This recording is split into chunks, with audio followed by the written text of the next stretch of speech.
शादी से ही राइट दिए थे वुमेन को, ये डिफरेंस है, ठीक है। और साथ साथ में जो न्यूजीलैंड था वो फर्स्ट कंट्री थी जिन्होंने 1984 में राइट्स दिए थे। फिर उसके बाद ऑस्ट्रेलिया ने, उसके बाद फिनलैंड ने, उसके बाद नॉर्वे ने, फिर यूएसए, ब्रिटेन, इन्होंने इन्होंने तो बाद में दिए हैं वुमेन्स को राइट, ओके। अब जो मार्क्सिस्ट फेमिनिज्म क्या बोलती है, जो एक स्कूल है थॉट, ये जो मार्क्सिज्म से डिस्क्राइब हुआ, मार्क्सिज्म के बारे में, ये क्या बेसिकली क्या है, class analyse of Marxism of Friedrich Hegel.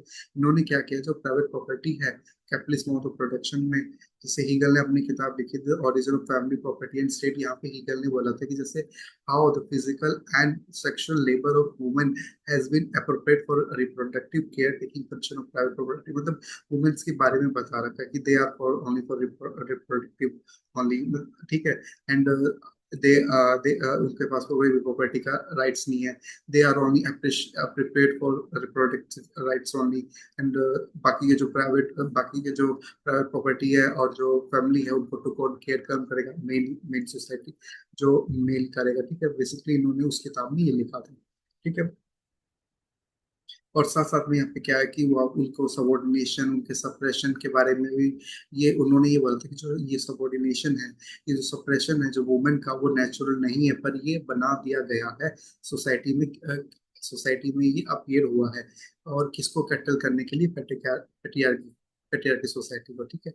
और साथ साथ में ये बोलते हैं जो जो क्लास एक्सप्लॉइटेशन हो रहा था कैपिटलिज्म में, यही एक रूट कॉज है वुमेन का ऑपरेशन का सोसाइटी में, ठीक है।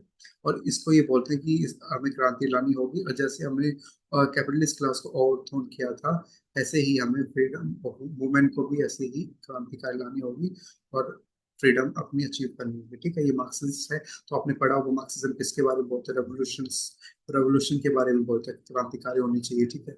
बेसिकली वो यही बोलते हैं, उनके जो मार्क्सिस्ट फेमिनिस्ट हैं वो ऐसे बोलते हैं, ठीक है।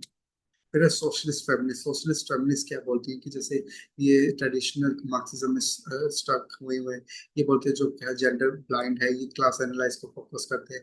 ये भी वैसे बोलते हैं कि जो society feminist division of labour हो रखा है, ठीक है। ये जो ये Alison, Jaggar and Iris Young, इन्होंने मार्क्सिस्ट कैटेगरी को अप्लाई किया किसमें, लेबर और इकोनॉमिक में।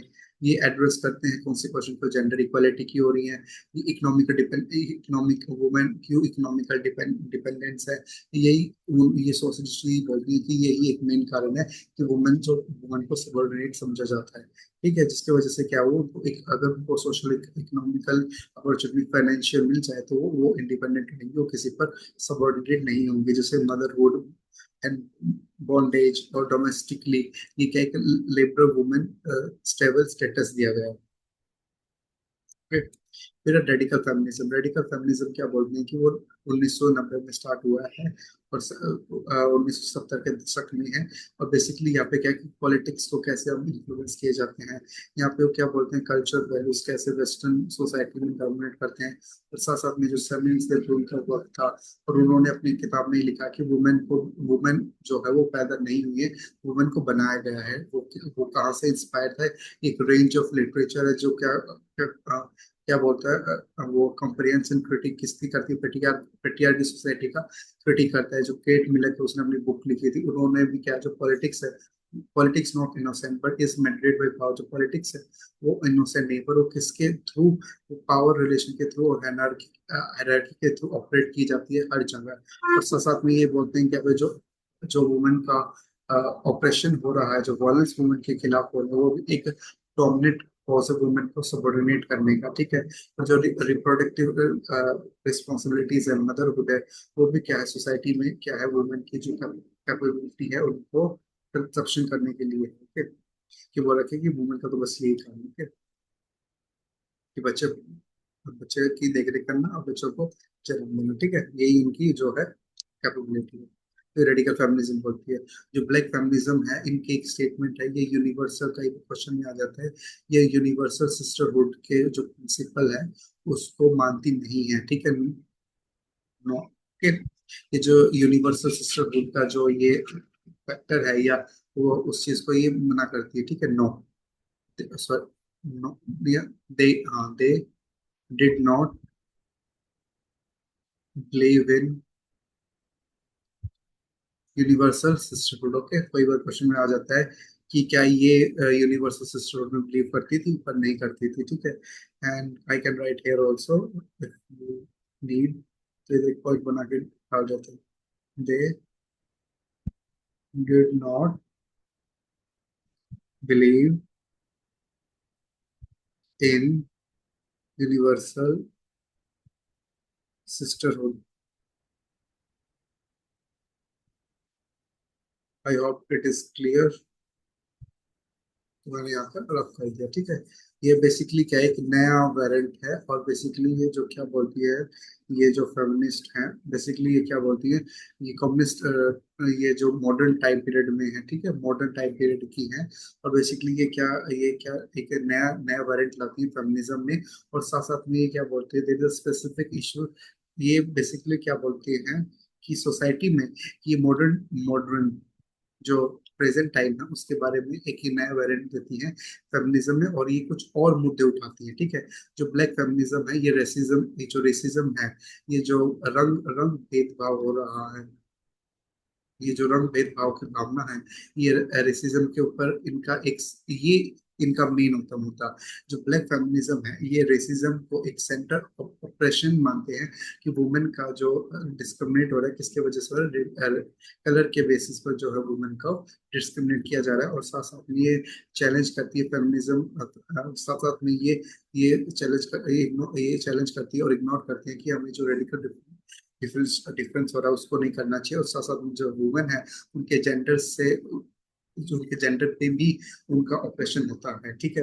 और ये जो मेन थिंकर जो बेला हो, उन्होंने अपनी किताब लिखी थी एम आई एम वुमेन। जो ब्लैक ब्लैक वुमेन फेमिनिस्ट है, इन्होंने ये बहुत सारी ये वुमेन है, इन्होंने ये जो ब्लैक फेमिनिज्म वुमेन है, इनकी जो ये किताब है, ये बहुत इंपॉर्टेंट पॉइंट ऑफ व्यू है।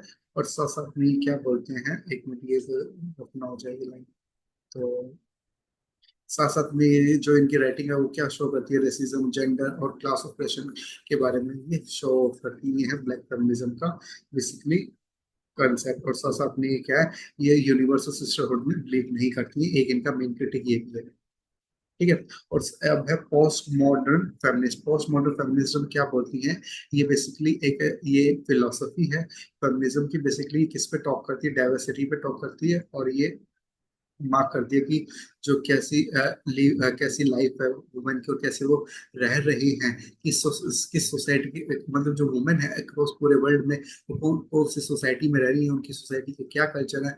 और साथ साथ में डिफाइन करती है जो प्री डिफाइंड पैरामीटर है वुमेन मूवमेंट के और साथ साथ में सेलिब्रेट करती है heterogeneity, subjectivity of the women world, ठीक है। आई होप आपको अगर नहीं समझ में आएगा ना, तो I will repeat once again. जो पोस्ट वुमेन फेमिनिस्ट है वो क्या बोलती हैं, ये ऑब्जेक्टिफाई करती हैं। ये बोलती है कि एसेंशियल फिलोसफी है फेमिनिज्म की, साथ साथ में ये डाइवर्स इसका पॉइंट ऑफ व्यू है। और साथ साथ में ये एक्सप्लेन करती है कि जो वुमेन है वो एक्रो सोसाइटी में, वो कैसे सोसाइटीज में, और कल्चर कैसे कल्चर सोसाइटी में वो रह रही है। और साथ साथ में ये इसको डिनाई करता है कि प्री डिटरमाइंड पैरामीटर, मतलब कुछ पैरामीटर होते हैं उनको डिनाई करता है, उन मोमेंट को डिनाई करता है। पर ये सेलिब्रेट करता है heterogeneity and subjectivity of the women, ठीक है। तो आई होप स्टूडेंट आपको क्लियर हो गया होगा फेमिनिज्म की क्लास। फेमिनिज्म की क्लास आपका ये एक ही लेक्चर था, और हमने एक ही लेक्चर में इसको बाइंड अप कर दिया गया है। जो कल की लेक्चर हो गया वो इकोलॉजिज्म पे होगा, और इकोलॉजिज्म का भी लेक्चर आपका एक ही आएगा। आई होप आपको,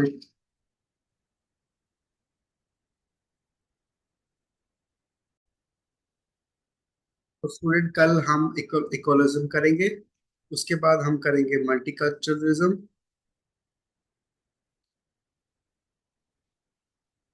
उसके बाद पोस्ट मॉडर्निज्म।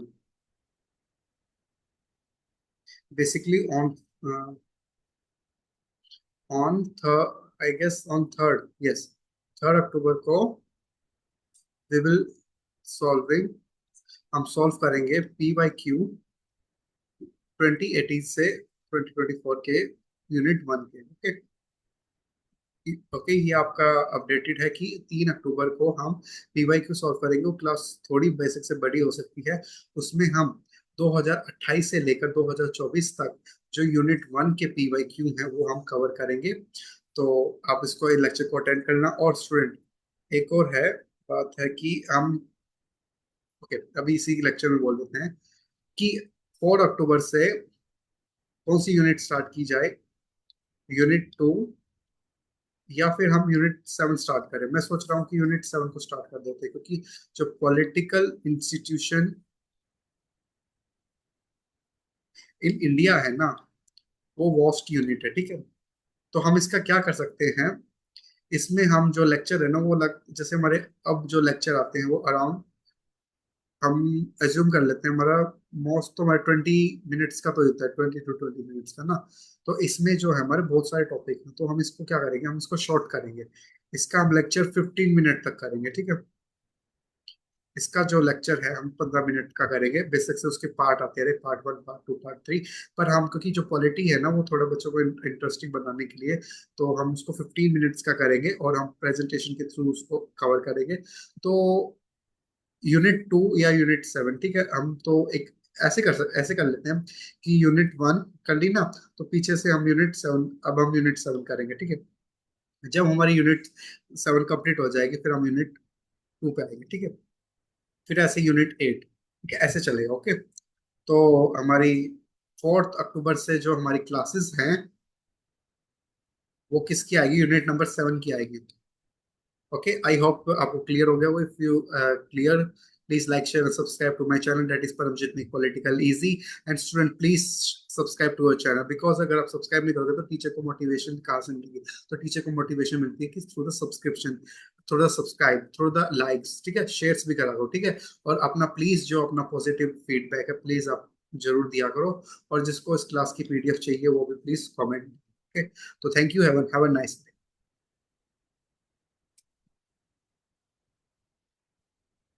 और जो आपको इसका शेड्यूल भी मिल जाएगा 4 अक्टूबर का, जो हमारा यूनिट नंबर 7 का, ठीक है, उसका शेड्यूल आपको 2 दिन, 1 या 2 डे में आपको अपडेट मिल जाएगा, okay. Most probably Friday, okay, Friday.